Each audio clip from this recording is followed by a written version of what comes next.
Le cycle de relèvement des taux directeurs est sans précédent, notamment par son amplitude et sa nature synchrone à l'échelle mondiale.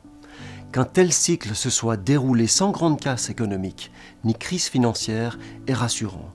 Cela tient certainement à la réduction de l'endettement du secteur privé depuis la crise de 2008.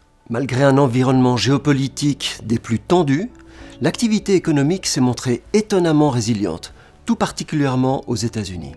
Toutefois, si la récession a été évitée, le ralentissement de la conjoncture n'en est pas moins indéniable, notamment en Europe. Fort heureusement, l'objectif visé par les banques centrales est atteint. Partout, l'inflation retourne progressivement vers la cible des 2%, alors que s'éloigne le risque d'une spirale inflationniste entretenue par des hausses de salaire.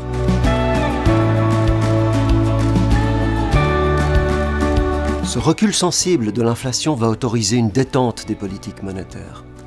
Les premiers assouplissements de taux devraient intervenir d'ici le milieu de 2024 aux États-Unis, mais également en Europe et en Suisse. Ces coupes de taux favoriseront une relance de l'activité, notamment dans l'industrie et la construction, deux secteurs qui ont beaucoup souffert sur l'année écoulée. Le creux conjoncturel actuel devrait donc déboucher sur une embellie dans le courant de 2024, et le retour de la croissance s'affirmera certainement en 2025 dans les pays développés comme dans les marchés émergents.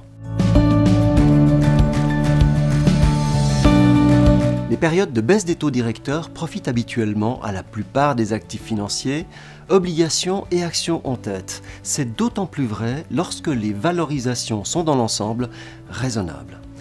Les perspectives de rendement sur les grandes classes d'actifs sont donc positives pour l'année qui débute. Sauf que 2023 s'est terminé en fanfare sur les marchés financiers, ce qui laisse penser que les bonnes nouvelles sont déjà partiellement intégrées dans les cours.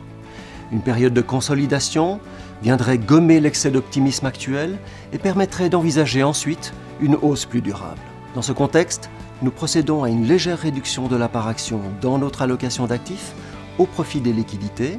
Cette décision est de nature tactique et temporaire en attendant de meilleurs points d'entrée sur les marchés.